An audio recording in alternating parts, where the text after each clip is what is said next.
I'm waiting for a go, John, but we're good. Good morning. Welcome to Lesson 5 of the Miracles and Parables class here in the auditorium at Lost River Church of Christ. We welcome you if this is your first time. And we'll begin with a prayer right now, if you would. Bow with me. Our most righteous Heavenly Father, we thank you so much for giving us this opportunity to meet together and to open your word and to read the words of your Son and to witness the power and the majesty and the might that came in the representation of his miracles and the power that he represented through you in performing these miracles. Help us, Father, to learn the things that we need to learn, to build our faith, and to draw closer to you, becoming more like your Son. And these things we ask in his name. Amen. So we'll be talking about, I'll try to cram 3 of these very intricate miracle events in this morning. And we'll try to move along as we do so. Some of my favorite stories and the miracles here, the first we'll talk about is the temple tax coin. If you would, open your Bibles. We'll be looking at Matthew's accounts quite a bit on today's lessons. If you turn to Matthew 17,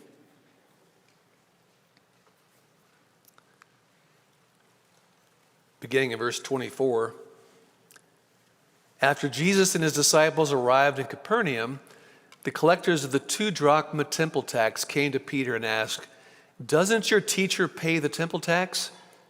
"Yes, he does," he replied. When Peter came into the house, Jesus was the first to speak. "What do you think, Simon?" he asked. "From whom do the kings of earth collect duty and taxes? From their own children or from others?" "From others," Peter answered. "Then the children are exempt," Jesus said to him. "But so that we may not cause offense, go to the lake and throw out your line. Take the first fish that you catch, open its mouth, and you'll find a 4 drachma coin. Take it and give it to them for my tax and for yours." If we think about taxes, something that's inevitable for all of us, and for Jesus as well. And Jesus found himself facing the prospect of a tax being levied upon him, specifically for the temple. There are 2 tax stories, if you look around the Gospels. Also in Matthew 22, verses 15 through 22, is a story where the Pharisees, in trying to trap Jesus, say, "Well, what do you think? Is it okay to pay taxes to Caesar?" And he replies, "Show me a coin." And I happen to have one of those coins right here. My wife, Marla, gave me. It's one of my prized possessions. I keep it in my Bible all the time. It's a denarius that was used for Jesus' story. And he said, "Look and see who's on the side of the coin, who's represented there." And there's Caesar. This is from the 1st century. I like to think that this was actually the coin that Jesus used, but I doubt it. But if you'd like to see that afterwards, I'll have it for you to see. The other story is the story we'll talk about today, and this is the temple tax. A different coin was utilized. That was a Roman coin, and this is the temple tax. Matthew only records 6 miracles, as we mentioned earlier. And of those 6 miracles, perhaps Matthew or Levi took special notice of this particular miracle for a reason. Why would you think that might be? He's a tax collector. It's right up his alley, right? So he's thinking along those lines, and perhaps in looking at the other Gospels accounts, he had this story recorded and wanted to get it down. It had a special interest for him. We know that God works in miraculous ways with his indwelling of the Holy Spirit, but we know that it wasn't a robotic form that made him write the actual words. So his own personality was brought forth in the gospel. So perhaps a special interest there because he was a tax collector. I'll try not to get ahead of myself too much. And this was the so-called atonement money. If you look in Exodus 30 and verses 11 through 16, it was atonement money called that. It was required of every Jewish male that was above the age of 20. And it went back to the days of Exodus when there was no temple, but what was there?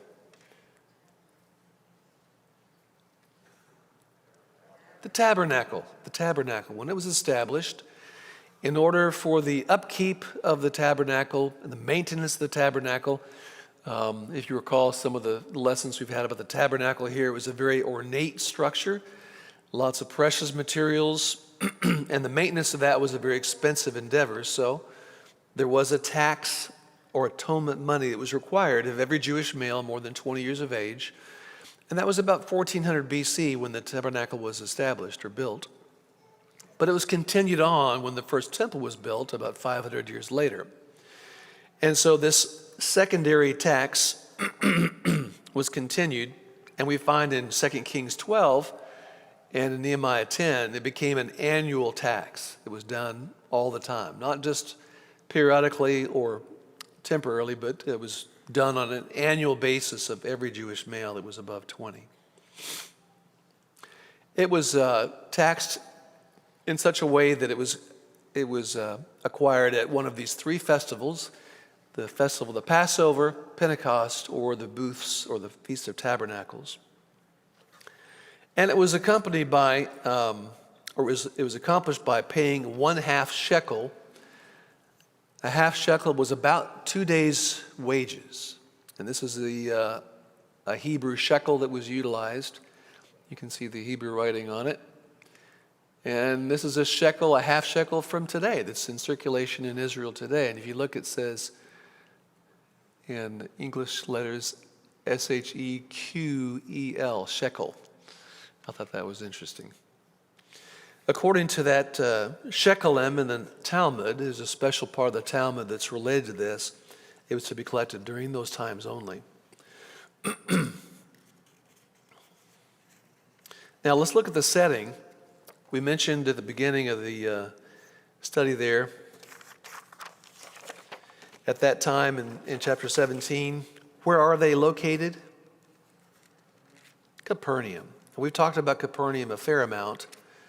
We know it was a pretty important location. For what particular reason can you think of why it was such an important area?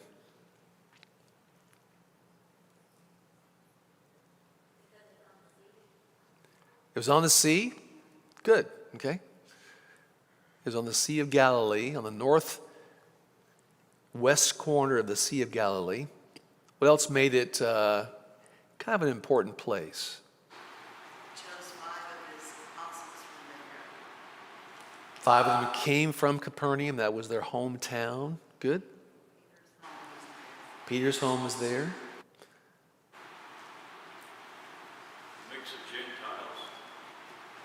It was a mix of Gentiles in that part of the country. Good.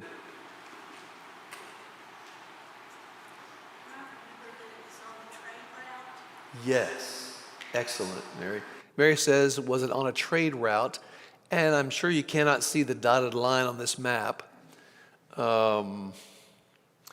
Extending from Caesarea Philippi down, there's a dotted line that goes through Bethsaida, and then around the east side of the Sea of Galilee, and then on. And then it crosses over to Tyre and on the Mediterranean.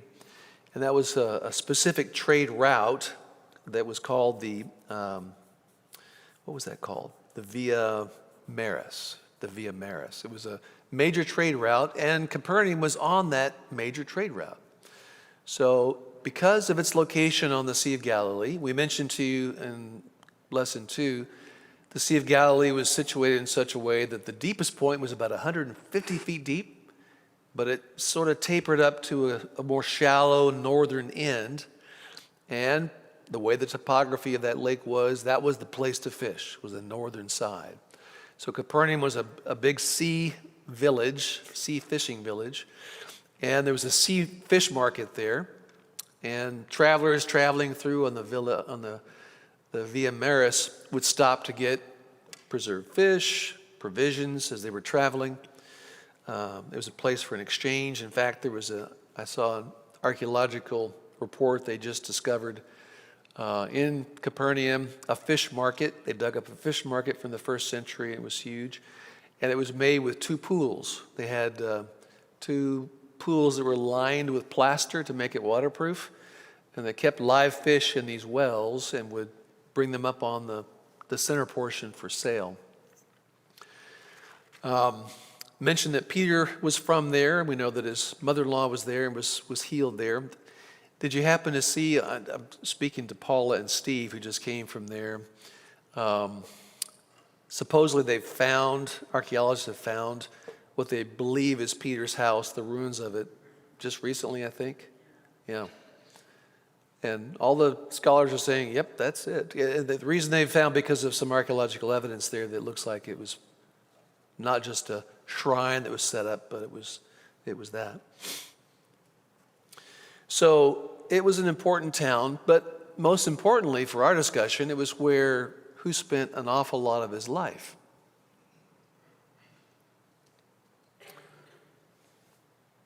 Jesus. Capernaum was his hometown, if you will. He was born in Bethlehem, raised in Nazareth, but spent most of his ministry and much of his adult life in Capernaum. It was called his hometown. It says in Matthew 9, verse 1, described as Jesus' own city. So after he was expelled from Nazareth, it became his stomping grounds. Its modern name is Kfar Nahum in Hebrew, or Talhum in Arabic. A closer view, we can see it is not right on the Jordan, but it's close. And so it had the benefit of having its locale to make it a major place to grow. And also this Via Maris was a transport route between Tyre, there's Caesarea Maritima, you can see there on the Mediterranean side, and that was linked to Capernaum. And then farther to the north, and here is the port at Caesarea Maritima. I think you all went there too, didn't you? Yep. Farther to the north, you see at the very top of the map is Tyre, and that was on the route as well, and it linked Tyre and Egypt for the Egyptian trade.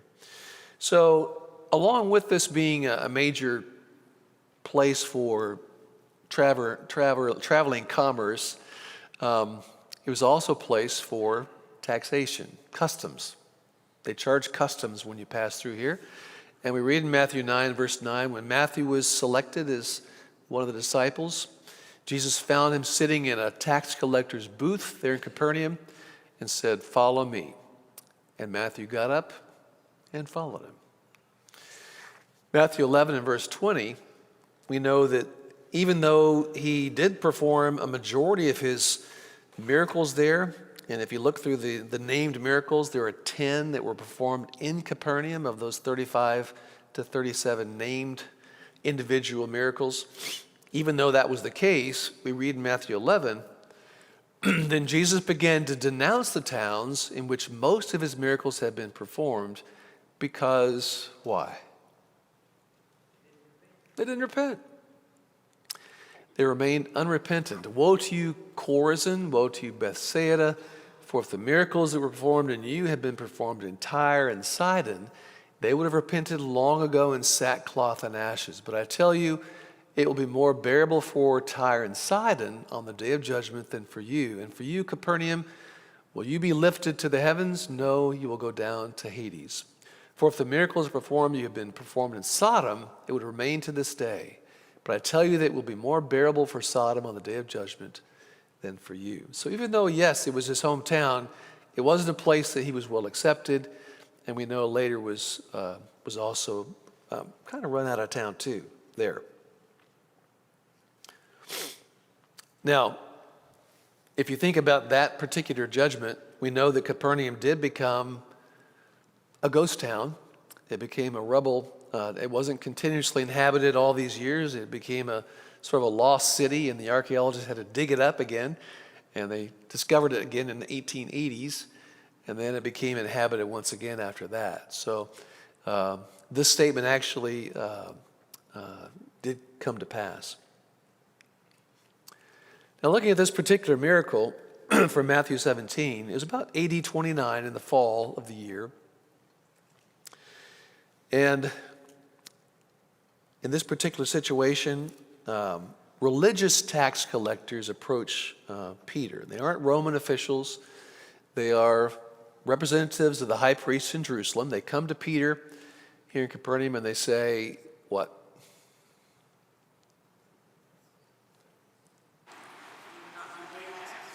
Yeah, they went and asked about his rabbi. They said, Peter, does your rabbi pay the temple tax? Now, it's interesting. Why would they have said this?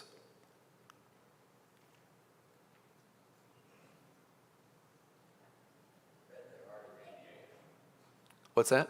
I bet they already knew the answer. David said, I bet they already knew the answer. Okay.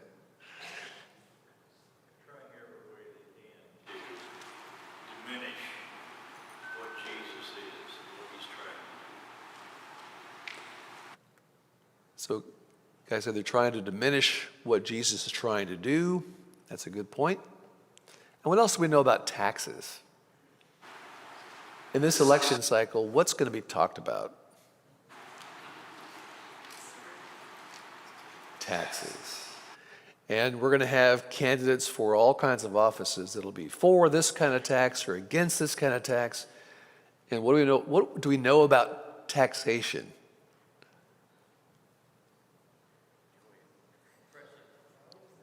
It's always there, like death. It's depressing. And what'd you say? I was kidding. I said we enjoy it. You enjoy it. It's interesting. I just saw a study from Finland where 86% of citizens in Finland said they enjoy paying their taxes. But most of us don't.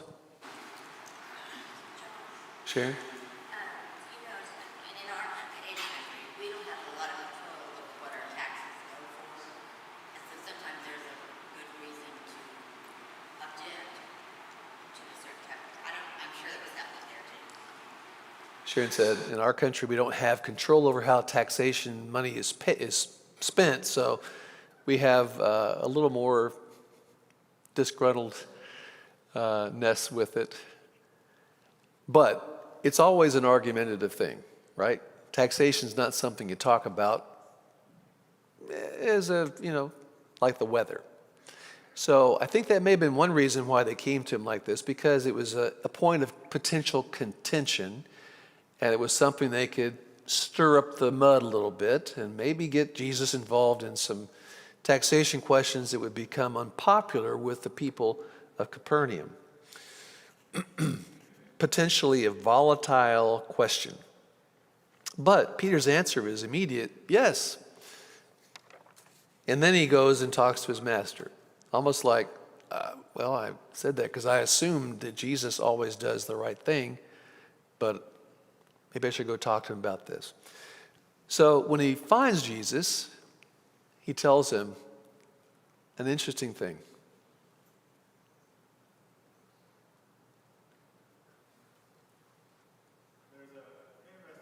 I think an interesting parallel between taxes and tithes. And I'm calling to mind the story of Abraham paying tithes to Melchizedek. And the Hebrews writer says the lesser pays tithes to the greater. Here with taxes, a similar concept. Jesus is the owner of the house, right? He is not subject to taxes. You see the following debate, the following discussion. He makes that clear. So it might have been also an attempt by the scribes and Pharisees to sort of bring him into submission and say, well, we control the temple, but he's got to pay taxes to it. And set some sort of fictitious hierarchy there. And so this is really an interesting point that Jesus brings up. And I don't think we're going to steal the thunder there, but you see my angle there? Good, I do. And Floyd brings up the point about Melchizedek and the paying, the greater doesn't pay the lesser pays the greater. And so here in this situation, Jesus is saying, hey, we're not the lesser. This is my Father's house that we're supporting. So he asks him the question, does the king draw taxes from his children or from his subjects? From his subjects. And he says, well, I'm his son. We're exempt. And you're with me, so you're exempt too. But he doesn't stop it at that point, does he? To be, and this is a common thread with Jesus. He's not one to willingly stir up the mud and to cause problems, although sometimes he has, and we'll see other occasions where he does, definitely to make an important point. But here, an important point is not being made, and it's not the time for this to happen. So he tells Peter, who is a professional fisherman, to go to the sea, cast in his line, catch a fish. The very first fish he catches, he'll find the proper half-shekel coin in the fish's mouth, and does. And that'll pay for both his tax and Jesus' tax. So some other observations about this. In talking about his situation with talking to these representatives of the high priest, number one, it says in Matthew 17:25, he knew their hearts. And how often do we see this when Jesus is performing a miracle, or he's plied but with questions by Pharisees, and it says he knew their hearts. He knew their hearts. He knew before the question was asked what their attitude was going to be and what the proper answer should be. So he knew their hearts. What would have happened if he had chosen not to pay? If he'd stuck to that and said, we're exempt. That's what they're hoping. So what can you envision might have occurred?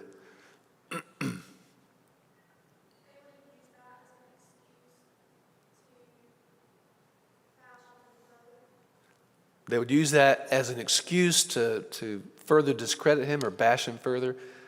Absolutely. Because think about what that would actually be saying to the populace and saying to these religious officials. If he said, no, I'm exempt, he'd be saying, I'm above the temple.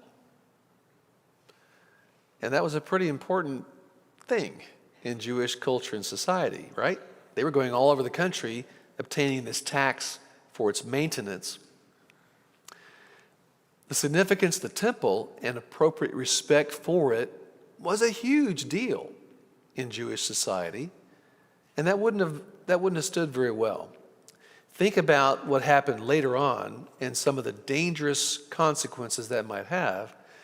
If you think about Matthew 26, toward the end of his life, the chief priests and the whole Sanhedrin were looking for false evidence against Jesus so that they could put him to death. But they did not find any, though many false witnesses came forward. Finally, 2 came forward and declared what?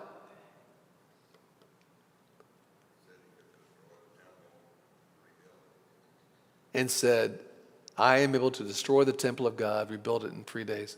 Now, they were taking an actual statement he made and misinterpreting it, but you can see the dangerous proposition that showing disrespect for the temple would have. It was enough for them to try to use that as a false account to put him to death, to execute him. So that was something to be thought of, that not a place that you'd want to go willingly, at this point in time especially. And then later, when he was actually on the cross in Matthew 27, look at the comment that was made. 2 rebels were crucified with him, one on the right, one on his left. Those who passed by hurled insults at him, shaking their heads and saying, what? The very same false accusation.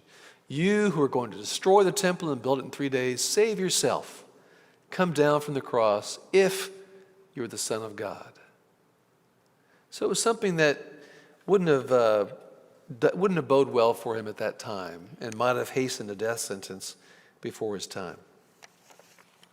So he agrees to pay the tax, and also, if you think about it, it might have also protected Peter, because Peter's already told these representatives, yes, he paid the tax. And then for Jesus to come out and say, nope, we're not going to pay it, would have implicated Peter in the whole process, perhaps. And that was protecting him from the appearance of a lie. Now, something else to think about. He doesn't tell Matthew to go fish. He tells Peter to go fish, right? And think about the effect that this would have on Peter.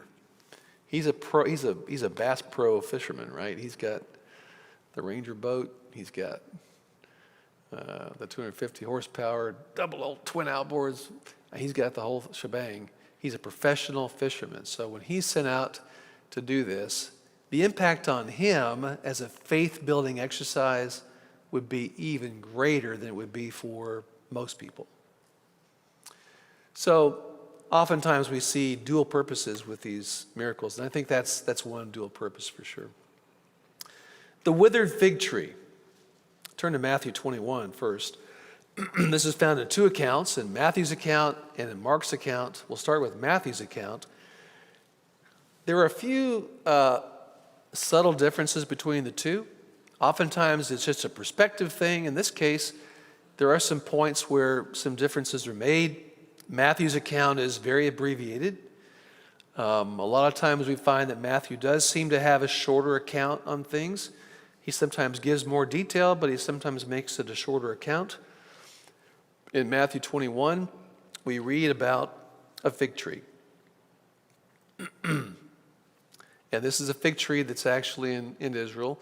How many of you have actually seen a fig tree in person? Okay. I've seen one, and I guess they're not that common through the South, but they're apparently all over in Israel. Did you all see some in Israel when you were there? Okay. Steve and Paula saw some definite fig trees.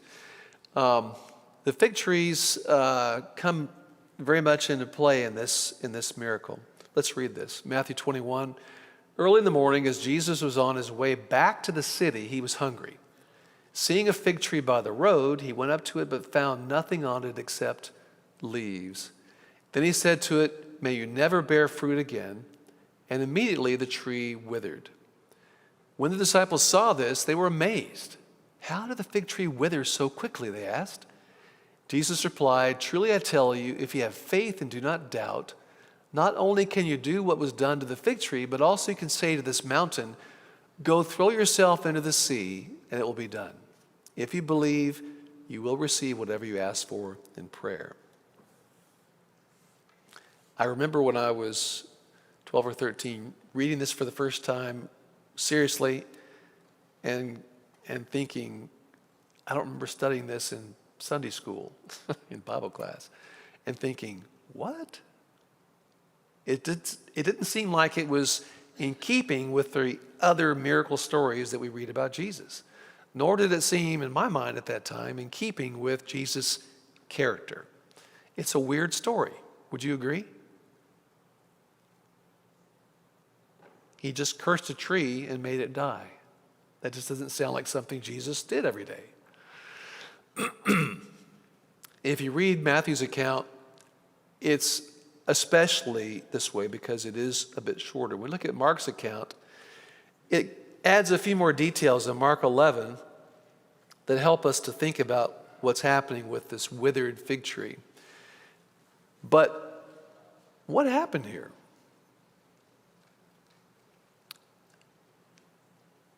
I heard someone say, I think Jesus just got up on the wrong side of the bed that morning. He was hungry, expecting breakfast, cursed a tree. Do you think that's a possibility? It would not be in keeping with what we are reading about Jesus' character. I've read some eminent scholars who've said, we think this is Jesus' humanity coming through. After all, he was God, he was man. This is his man side having a special prominence. Do you think that's true? And also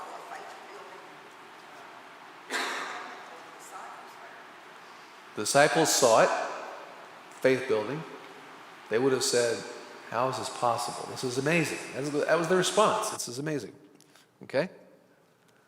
Plant that does not bear fruit, although it's beautiful, is of no value. Thank you, Jay. He says, a plant that even beautiful, that does not bear fruit, is of no value.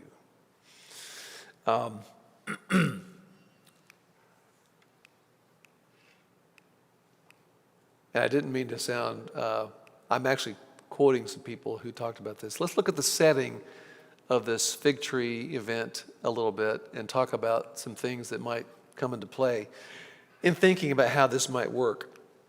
The setting is, this is the very last week of Jesus' earthly ministry. He's only got a few days. This is either Monday or Tuesday, depends upon which account you're looking at and how they count it, of the Passover week. And so he's only got a few days. This is a time of a lot of emotion, perhaps, on Jesus' part. We know that he's emotive. In this time, a major tension and expectation. He knows that he is about to face some tremendously difficult things, and prayed earnestly that he might have these things pass from him if possible. At one point in Luke 19, we find Jesus weeping over the fate of Jerusalem during this week. We also find in Mark 11 that immediately before this occurred was when he made the triumphal entry into Jerusalem and went in the temple and overturned the money changers' tables. It was a time of great upheaval and a lot of things going on. In these final days, Jesus is sort of walking on a fine edge of an impending doom, if you will. A fierce judgment is awaiting him. And if you think about it, some scenes during this time are very positive and exuberant, and some are not. Some are very grief-filled and emotional. If you think about Jesus' miracles, all of his miracles were of power. Would you agree with that? Every miracle that Jesus performed was a manifestation, a demonstration of divine power. And they might have had some different finesse kinds of differentiation. All miracles, though, were of power. Most miracles were of mercy, Jesus showing mercy to the recipient of the miracle. But there's only one miracle that was a miracle that was of judgment, and that's this particular one, where he makes a judgment upon this tree and curses it and says, you'll never produce fruit again. I read that one author said, Christ often restored the withered limbs of disabled people. Here, he withered the limbs of a fruitless tree. And I think the comment that Jay made about the relative value of a fruitless tree is an important part here. Bethany, in this map, this larger map here, is the small pin drop there. You can see it's just to the east side of Jerusalem. Here's a close-up view. And Bethany's in the far right. Who is from Bethany? Do you remember?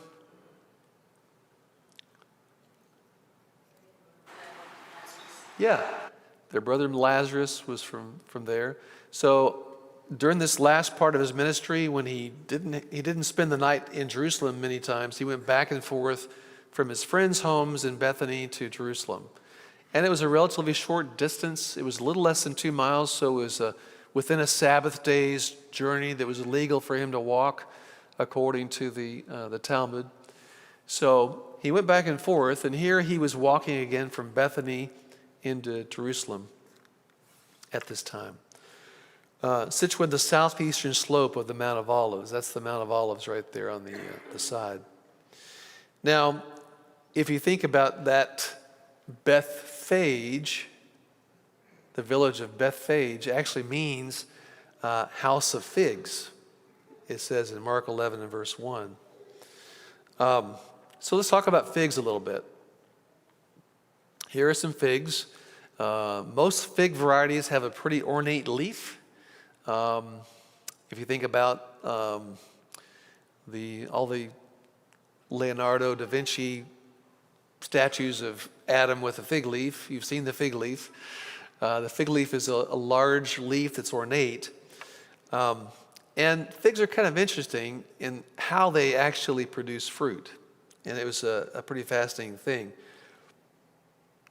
A couple of things is that Jesus saw from a distance that this particular tree was leafed out, if you will. This is early in the springtime. If you think about the actual time that it was, he could see from a distance that there were these ornate leaves on the tree. And number two, they specifically say it's not yet time for figs. Around Jerusalem, the figs would begin to leaf out and grow about mid-May. So they've just now begun doing that in Jerusalem area. And that's about the time they would start beginning to set fruit. Now they set fruit in a weird way. And this is different than any kind of a fruit tree I'm aware of. The time of this is about April, which is about a month and a half before most of the fig trees would have leaves or fruit. So we wouldn't expect the chance of there being fruit on this tree should be relatively small. But the appearance of the tree of being fully leaved is what the point being made here. When Jesus sees the tree in leaf, he goes to it to look for a set fruit. One thing about it is figs are kind of unique in that they will first bear small fruits when the leaves first set that grow on last year's growth. Small fruits. In Arabic, it's called a takwash. That's how you spell it, takwash. And if you look, you can see the small green figs that are there. These takwash are there for just a short time. They're smaller than a typical fig. They're kind of starchy, I've read, and they're a little acidic. They're not like a fig Newton fig, a sweet fig that you'd see, but they were edible. They were a popular food for poverty-stricken people, and people that were in need of a snack would stop and get one of these takwash. And apparently that's what Jesus was expecting. Now, if a takwash is there on the branch and then falls off after a few weeks, at that location, a fig will then develop. If the tree does not have any of these little takwash, it won't have any figs. So what does that mean to you for Jesus here? He sees no takwash. He knows no figs. This is a fruitless tree, and it's cursed for that reason. This is a characterization, a representation of spiritual hypocrisy. Showy leaves? Yes. Fruit? No. Think about showy leaves and what that means from a spiritual standpoint. Here we are in our showy leaves. We're in the auditorium. We have our Bibles open. We got ready for church on time. Got our kids ready for church on time. We're showing our religiousness. But the question for ourselves is, are we producing fruit in keeping with our leaves? And that's the point, I think, here that's the primary problem. Bearing fruit is extremely important, but what Jesus was upset about here and making a point about was that this leafy fig tree was pretending to have fruit and did not. And I want to make sure that we are not pretending to have fruit here at Lost River. We need to actually bear fruit from our leaves. There's a lot of Old Testament precedent for the idea of this spiritual hypocrisy and the lack of fruit. Hosea, when I found Israel, it was like finding grapes in the desert. When I saw your ancestors, it was like seeing the early fruit on the fig tree. But when they came to Baal Peor, they consecrated themselves to that shameful idol and became as vile as the thing they loved. And then down in verse 16, Ephraim is blighted, their root is withered, they yield no fruit. in Micah 7, a reference to the early figs in Israel. What misery is mine? I'm like the one who gathers summer fruit at the gleaning of the vineyard. There is no cluster of grapes to eat, none of the early figs that I crave. The faithful have been swept from the land. No one upright remains. Everyone lies in wait to shed blood. They hunt each other with nets. So what kind of the fruit is God looking for? And we'll close with 1 Samuel 16 and 7. In looking at the selection of Saul, the Lord does not look at the things people look at. People look at the outward appearance, but the Lord looks at the heart. So, thank you for your attention. Appreciate your participation as well.